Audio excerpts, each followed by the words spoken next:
안녕하세요, 트립곰파니입니다. 오늘은 여러분에게 이 닌빈 여행에 대해 말씀드릴 거예요. 닌빈은 하노이 남쪽 100km 정도 떨어진 도시로 평야지대에 있지만 그와 동시에 끝내주는 카르스트 지형으로 유명합니다. 그럼 이제 시작합니다.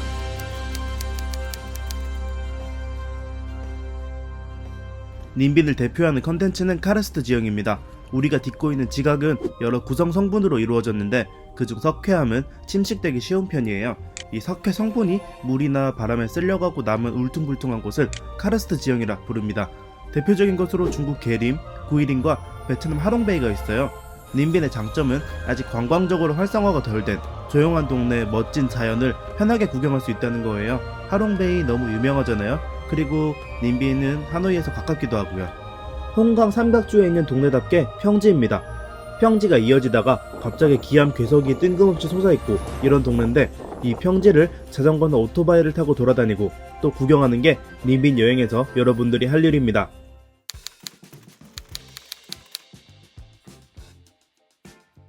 닌빈 하노이에서 그렇게 멀지 않습니다. 100km 정도면 서울 천안보다 조금 더 먼 거니까요. 닌빈까지 가는 데는 버스와 기차 두 가지 방법이 있습니다. 기차는 하노이 역에서 출발하게 됩니다. 티켓은 10만동, 5,000원이며 2시간 조금 넘게 걸립니다. 당연하겠지만 닌빈 기차역에 내리게 됩니다.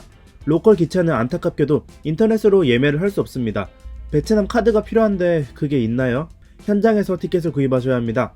버스는 두 가지가 있습니다. 로컬 버스를 타려면 짜빠 터미널까지 가야 돼요. 꽤 멉니다. 벤이나 리무진 버스는 출발지가 다양합니다. 노이버이 공항도 있고 올드쿼터에서 출발하는 것도 있고 호안김 호수에서 출발하는 것도 있고 가격도 조금씩 다르지만 못해도 10만동, 12만동, 5, 6천원 정도로 기차보다는 조금 비싸요. 대신 기차와 다르게 인터넷에서 미리 예매가 가능하고요. 버스의 장점 중 하나는 닌빈역이 아닌 짱안이나 땀꽃 같은 유명한 관광지 앞까지 도착한다는 거예요. 동선을 아낄 수 있는 게 장점입니다. 편한 순서는 럭셔리밴, 기차, 로컬버스 순서입니다. 나중에 설명하겠지만 기차역과 관광지는 몇 킬로 정도 떨어져 있어요. 짧은 이동 동선을 중요시한다면 버스를 고르는 게 좋습니다.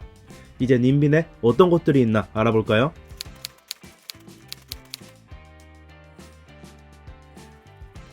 닌빈 여기 버스터미널이 여기고요. 도심이라 할 수 있는 지역은 여기입니다만 여행객들을 위해 뭐가 막 있진 않아요. 관광으로 활성화가 안 되었다는 얘기죠. 하노이 올드쿼터나 사파 다운타운을 기대하셨다면 많이 실망하실 거예요. 닌빈 여행의 중심은 이쪽 시티 센터가 아닙니다. 닌빈 기차역은 시내와 조금 떨어져 있습니다. 기차역 주변으로 조그만 호텔 및 바이크 렌트샵 몇 개 있는데 그거 말고는 아무것도 없어요. 만약에 숙소를 역 주변으로 잡는다면 밤에 많이 심심할 거예요. 땀곡은 닌빈을 대표하는 관광지입니다. 보트를 타는 입구는 여기이며 이렇게 안쪽을 한 바퀴 둘러보게 됩니다. 닌빈 여행의 말 그대로 중심지로 주변에 홈스테이 등 숙소, 이런저런 식당들, 펍들이 모여 있어요. 카르스트 지형 사이 물길을 따라 배를 타고 들어가는데 중간에 이렇게 동굴을 통과하기도 해요. 하지만 끝에 거의 물건을 강매하다시피 하는 상인들 보트가 떠 있습니다. 또 사공이 먼저 팁을 요구하기도 하고요. 나중에 짱원과 비교하겠지만 좋은 주변 환경과 관광 자원을 이 잡상인들이 망치는 느낌이에요. 조금 아쉽습니다. 여기는 입장료와 보트 이용료가 별도입니다. 땀꽃과 멀지 않은 작은 파고다입니다. 평지에 있지만 다리를 건너 커다란 바위를 계단을 타고 올라가게 됩니다. 땀 범벅될 각오는 하세요. 물론 여기 이 정도는 나중에 설명할 항모에 비하면 아무것도 아니지만요. 화려하다거나 유명하다거나 하진 않지만 바위 숲속의 사원이 아늑하게 보기 좋습니다. 입장료도 없고요. 빅동에서 다시 더 들어가면 철새공원이 있는 자연보호구역이 있습니다. 여기도 규모가 꽤 커요. 입구는 여기고요. 티켓을 산 다음 2km 정도를 가야 실제 구경할 곳들이 나옵니다. 지나왔던 평지길과 다르게 오르막과 내리막이 이어져 자전거를 탄다면 조금 힘들 수도 있습니다. 입장료 10만동입니다. 여기는 구역이 좀 커서 구경하는데 역시 2-3시간 정도는 잡아야 돼요. 땀곡에서 빅동 파고다 반대쪽, 그러니까 북쪽으로 가면 항무화가 나옵니다. 바위 산을 계단을 타고 무식하게 올라가는 것으로 유명합니다만 사실 무화는 동굴이란 뜻이에요. 산 밑에 동굴이 있거든요. 어쨌든 산 위에 올라가면 보이는 뷰가 그 노력에 보답해줍니다. 뒤로는 땀곡, 앞으로는 닌빈 평야가 내려다 보이는데 와 여기 진짜 좋아요. 입장료 7만동입니다. 짱아는 땀꽃과 비슷하지만 조금 덜 유명한 곳이에요. 여러모로 다릅니다.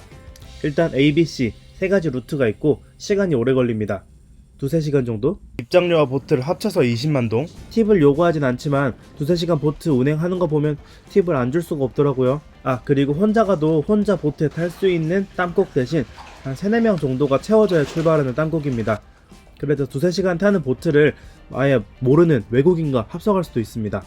호하루는 고대 수도입니다. 옛날 오래된 수도. 그런데 후회같이 화려하고 그런 걸 생각하면 안 되고요. 수도였던 기간도 짧고 작아요. 평원과 협곡 사이에 숨겨진 유적 그 정도를 상상하고 가면 되겠습니다. 역시 대부분이 서양 관광객이며 서양 사람들도 주로 가이드를 끼고 구경합니다. 아마 혼자 가면 재미없을 거예요. 모르니까. 바이딘 사원은 땀곡이나 짱안보다 조금 멀어요. 오토바이를 타고 2-30분 정도 달리면 바이딘 사원이 나옵니다. 베트남에서 제일 큰 절답게 돌아보는데 2-3시간, 많으면은 4-5시간까지 잡아야 하고요. 규모로 정말 압도적입니다. 주차장과 사원 입구는 여기라 다른 곳에서 헤맨다고 들어갈 수는 없습니다. 약간 거리가 있긴 한데 가서 후회하진 않았어요. 가는 길도 한산하게 좋았고요.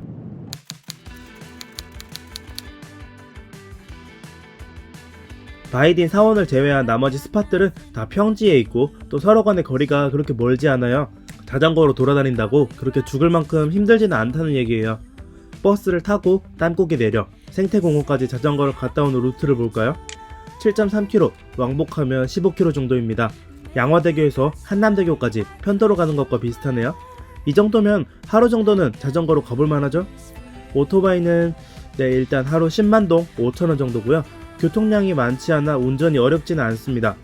근데 국제운전 면허증이 공식적으로 통용되어야 되는 건 맞는데 현지 행정력이 미비해 경찰이 무면허로 간주하곤 한다네요.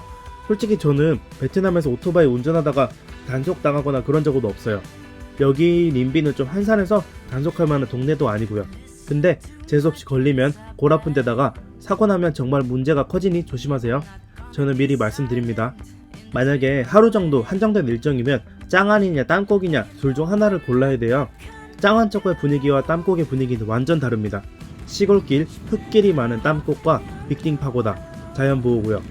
그와 반대로 아스팔트가 잘 깔려있어 자전거 타고 달리는 재미가 나는 짱안.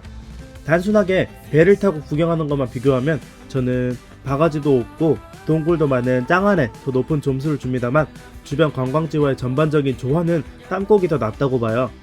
물론 중간에 끼어있는 항무화는 빼먹지 않는 게 좋겠습니다. 여기 항무화가 제 님빈 베스트 스팟이니까요. 보통 여행을 길게 가진 않죠. 많아봐야 5일 이렇게 갈 텐데 그래서 님빈을 얼마나 갈까 하자면 만약에 시간이 빡빡하다면 그냥 아침에 와서 밤에 돌아가는 하루 당일치기, 시간이 여유롭다면 이틀 일정으로 잡아서 첫날 아침에 도착한 다음 둘째 날 오후나 저녁에 하노이로 돌아가는 하루하고 한나절 일정을 추천합니다. 땀곡과 짱안은 많은 부분이 겹쳐서 하루만 있다면 굳이 무리해서 두 곳 다 가볼 필요는 없다고 봐요. 실제로도 둘 중에 하나만 가는 분들이 많고요. 기차 여행이라면 숙소는 짐 보관이 편리한 님빈역 주변에, 버스 여행이라면 땀곡 주변에 숙소를 잡는 걸 추천드립니다. 그리고 숙소 예약 사이트 같은 데 보면 진짜 뜬금없는 아무것도 없는데 가격대가 좀 있는 숙소가 있곤 하거든요. 그런데 이런 데는 그만큼 뷰가 좋으니까 그런 데 숙소를 지어 놓는 거예요. 지나가면서 와 여기 하루 숙박했으면 하는 숙소가 정말 많았습니다. 너무 예뻐서. 님비는 가깝습니다.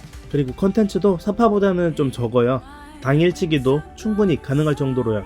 어차피 땀곡이나 짱안은 보트 타고 2-3시간 둘러보게 되고 나머지 루트도 어느 정도 정형적으로 정해져 있으니 자유여행이나 투어나 루트 차이는 크게 없다고 보면 되겠습니다. 자유도가 그렇게 높지 않다고 할까요? 좀 하루종일 자전거 타고 돌아다니고 힘 빼고 고생하고 이런 거 좋아하신다면 자유여행, 숙소에서 편하게 픽업 서비스 이용하고 고생하는 거 싫으면 투어 이용하면 됩니다. 여행 사이트에서는 4만원 조금 오버해서 나오네요. 이것저것 고려해보면 비싼 가격도 아니에요. 자, 그러면 요약해볼까요? 님빈의 주 콘텐츠는 카르스트 지형으로 별명은 육지의 하롱베이입니다. 여행의 중심은 땀곡 혹은 짱안으로 카르스트 사이에 흐르는 물길을 배를 타고 구경하게 됩니다. 그 외에는 평지 지형이라 자전거 혹은 오토바이로 편하게 돌아다닐 수 있습니다. 넓지 않은 곳이라 추천은 당일치기, 맥시멈 이틀입니다. 님빈 내부에 여행용 대중교통 없습니다. 자전거 오래 타는 걸 싫어한다면 하노이에서 출발하는 투어 상품을 이용하세요. 네, 어때요? 재밌게 보셨나요? 하노이 여행할 때 사파나 하롱베이만 가지 말고 이 님빈도 꼭 고려해보시길 권할게요. 정말 좋거든요.